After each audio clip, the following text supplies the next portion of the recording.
The courtroom was silent, not the peaceful kind of silence, the heavy kind, the kind that presses against your chest and makes every breath feel louder than it should.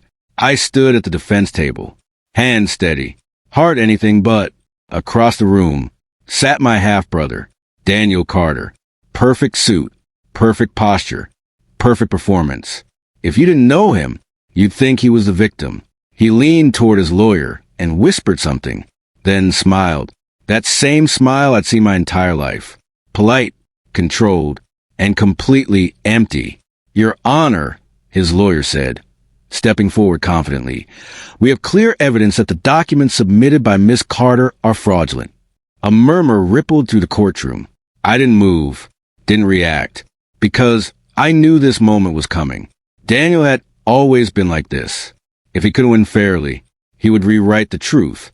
3 months earlier, my father died, Robert Carter, a man respected by everyone, but truly known by very few, including me, especially me, because, unlike Daniel, I had actually lived with him, not just visited during holidays, not just appeared for photos. I was there during the quiet years, the difficult years, the real years, when his health started failing, when business partners disappeared, when the house felt too big and too empty.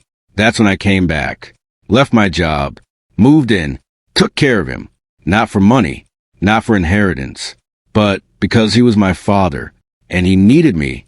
Daniel? He came twice, once for a birthday dinner, once when he needed a signature on a business document. That was it. After the funeral, everything changed. The lawyer called us both in. We sat across from each other in a quiet office that smelled like polished wood and old paper. The will was read, and Daniel's entire world cracked, because my father left everything. To me, the house, the accounts, the business shares, everything. Daniel got nothing, not even a token amount. At first, he laughed, actually laughed. Then he looked at me like I had just stolen something from him. This is a joke, he said. The lawyer remained calm. It is not. Daniel stood up so fast his chair hit the floor. This is forged. There it was, the first accusation, and not the last. Within 2 weeks, Daniel filed a case. Claim, the will was fake. His argument? Simple, convenient, cruel. He was sick, Daniel said. He wasn't thinking clearly. And he pointed at me, manipulated him. I remember sitting there, listening to him, realizing something painful. This wasn't about money. This was about control, about ego, about the idea that someone like me couldn't possibly be chosen over him. The trial moved fast, too fast. Daniel had money, connections, a legal team that looked like they charged by the breath. They'd build a narrative, carefully, convincingly. I was the opportunist daughter, the one who showed up late in life, the one who isolated our father, the one who pressured him into signing a fake will. They even questioned my character, my job, my decisions, my entire life. And for a moment, I understood something terrifying. Truth doesn't always win by itself. It has to be proven. Then came the documents. The will, signed, witnessed, stamped, legal, real. But Daniel's lawyer stood there and said, these signatures are inconsistent. These documents show signs of fabrication. We believe Miss Carter created them. A ripple moved through the room again. I felt eyes on me, judging, doubting, deciding. Daniel leaned back in his chair, confident, relaxed, like he had already won. The judge had been silent most of the trial, watching, listening, not reacting. Until that moment, he leaned forward slightly, looked at me, not my lawyer, not Daniel, me, and said, Miss Carter, is there anything you'd like to add? The room went still. This was it. The moment everything balanced on. I stood up slowly, took a breath, and said something no one expected. No, Your Honor. A pause. Confusion flickered across Daniel's face. Even my own lawyer looked surprised. I continued, because I believe the truth is already here. The judge nodded once, then turned to Daniel's lawyer.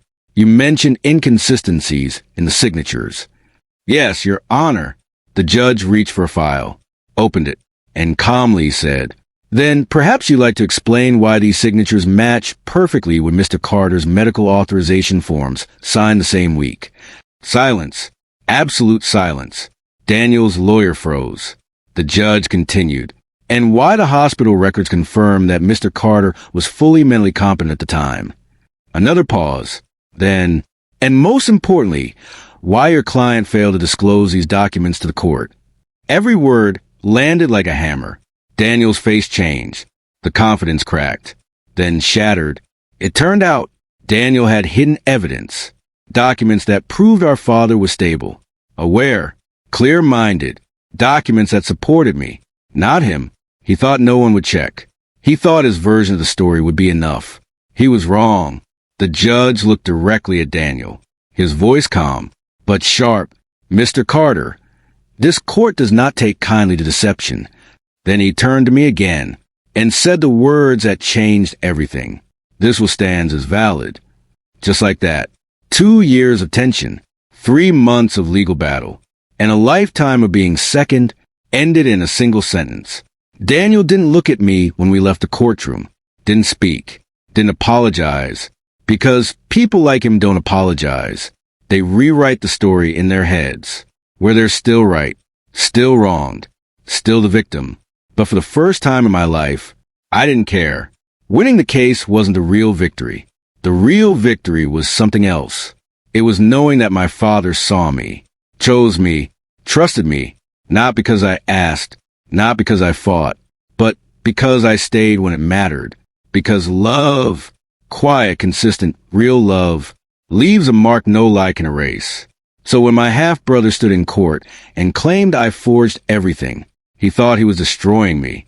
But in the end, he only exposed himself.